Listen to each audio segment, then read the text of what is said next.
Faith and Fury.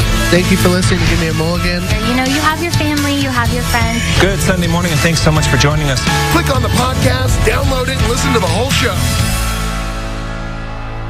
Let us widen your knowledge by listening to learn the influence of social and cultural in language acquisition. This is your host, Shanil Arzan B. Babasa. Cultural and social influences play a significant role in the acquisition of English as a second language. These influences can shape the way learners perceive and use the language.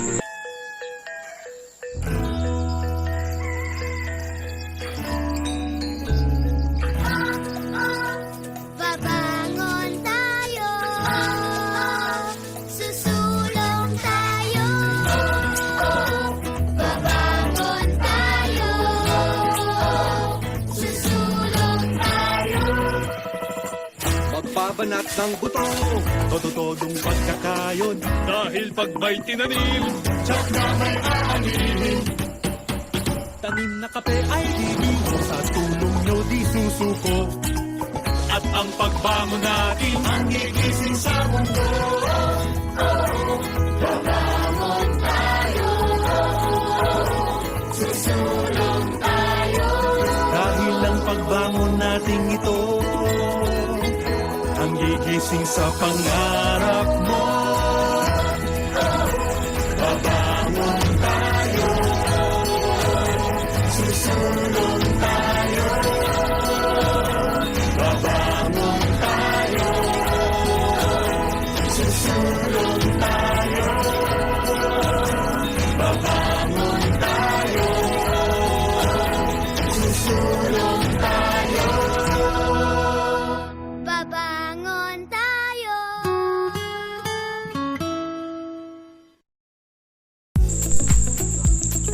In studying English as a second language, learners bring a plethora of cultural and social influences to the language learning experience. These influences, coming from both the learner's background and the culture they immerse in, can have a substantial impact on the way ESL is learned and understood.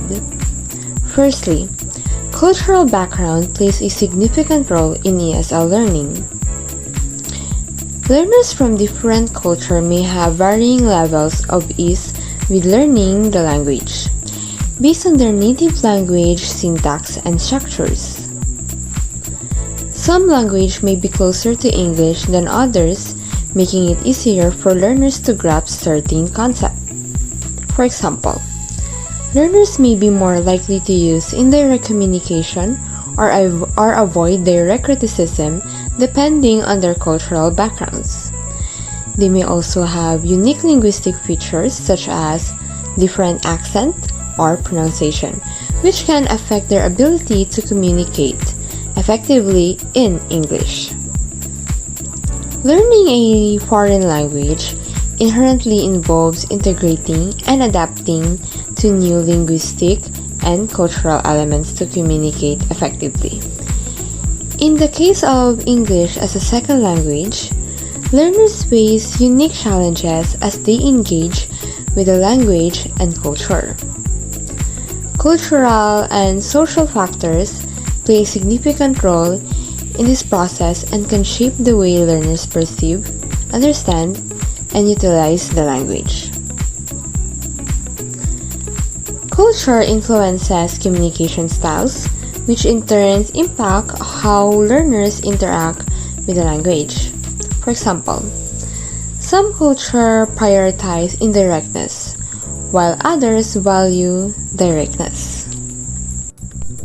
So as you can see, in terms of social and the cultural in language acquisition, there is really the difference because let us say you can be going social or socializing to other people, but it depends on sometimes on their culture too, because let us say that one barrier in the communication is the cultural.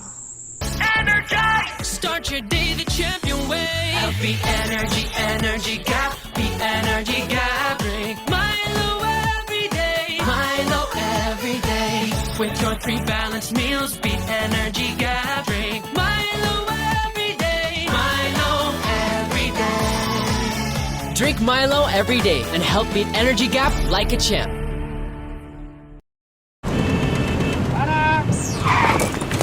May lakad ka ba mamaya? Pwede ka ba makasama sa paggagala? Kung sakaling di ka pwede sa bagay, meron din akong ginagawa. Andyan ka na naman, ba't di ko maiwasang tumingin sa iyong liwanag? Saan kayo?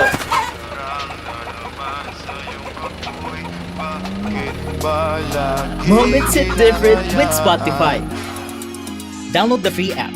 You tried to learn a new language, you know it's not easy. There are new rules of grammar which come with many exceptions, new sounds that are hard to make, endless lists of vocabulary to commit, to memory, and so on. And yet, you managed to learn the basic of your very first language around. The time you were 2 years old, no textbook in sight. Not only are children able to absorb the complicated rules of grammar, without formal teaching, they do so form a limited vocabulary. Regardless of how a child is spoken to, they will not hear every possible word and sentence by the time they begin speaking. Yet, they do start to talk. Children begin to follow grammatical rules and apply them to form new innovative phrases. This level of information processing is incredibly impressive in anyone, much less someone still figuring out counting and skipping. As is often the case in psychology and sociology, it's hard to get what we normally think of as a data about language acquisition. It's not a chemical we can test for a distance we can measure.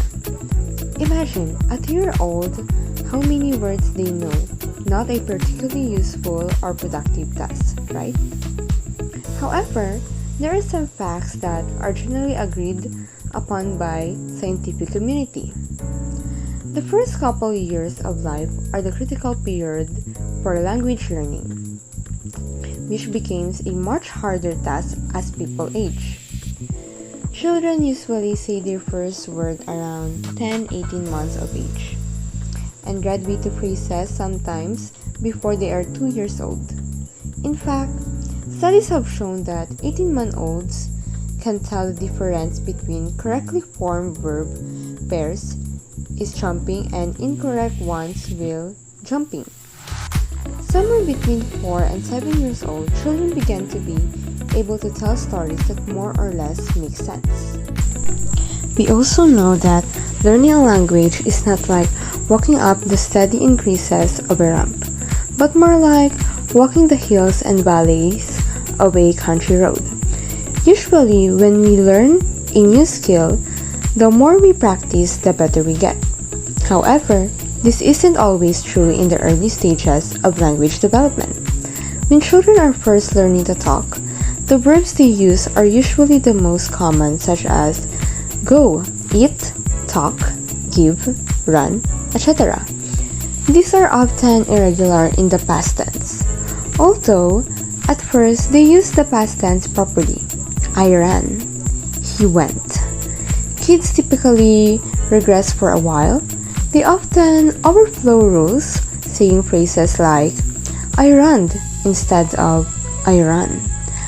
As their vocabularies expand rapidly, known as vocabulary bursts, some researchers believe children notice patterns in language, and that leads to overcorrection and described in the example above. Eventually, children begin to understand where the rules apply and where they don't, and then properly form the past tense once more. This is known as a U-shaped learning curve because the language mastery started high, dropped for a period of time, and then improved again. Thus, there appears to be a mimicking, copying phase first and then a time of broad generalization before children settle into language. The most well-known theory about language acquisition is the nativist theory, which suggests that we are born with something in our genes that allows us to learn language. It proposes that there is a theoretical language acquisition device, or we say LAD, somewhere in our brains that is responsible for learning a language the same way the hypothalamus is responsible for maintaining our body temperature. If language was partly biological, it could explain why humans to have far more complicated communication patterns than any other species. Although physical language organ exists in the brain, language acquisition can be hampered if certain parts of the brain are damaged during critical periods of language.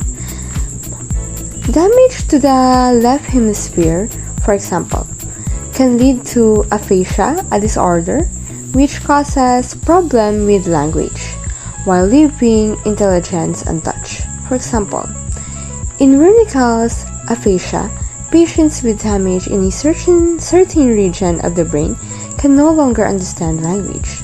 Although they can still form normal sentences, neither what they say nor the words of others make any sense to them. Patients with Broca's aphasia, on the other hand, have problems forming language but no trouble understanding what is said to them. Studies have shown that young children with damage in similar regions of the brain can actually grow up with only slightly impaired language ability, implying that the brain can develop new language pathways that are good but not as quite as good their original. Nativist theory also suggests that there is a universal grammar that is shared across differing language, because this grammar is part of our genetic makeup. The majority of the world language have verbs and nouns, although this is not true in every instance, as well as similar ways to structure thoughts. Language is thought of as having a finite amount of rules from which we can build an infinite amount of phrases. And the core of these rules is somehow programmed into our brains. This is an ideal theory for explaining how young children can learn such as complicated ideas so quickly, or why there are so many similarities in language. This theory is comparable to how we think of numbers. Regardless of cultural background, math always works the same way. Thank you for tuning in to this lovely podcast. Until next time, intelligent people. Siya, alam ko na. Hanapan kita ng cutie. Bahala ka. Eto. Cutie sa phone. Wow! Pwede. Okay lang. Okay lang? Eto. Cutie sa bike. Ayos yun, no? So. Eto, sure ako dito. Cutie sa puno. Yan na talaga yun, eh.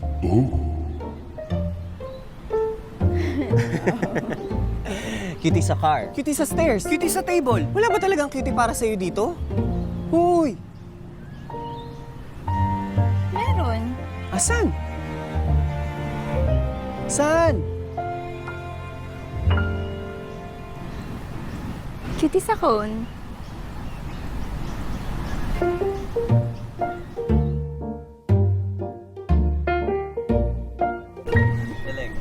Cutie sa phone. Ewan ko sa'yo. Do you want to be on a podcast? Yeah, I do. Just comment. Comment me and we will review your channel. Comment guest to be a guest on a podcast. Join now. The Cowbell Show with Will and JP.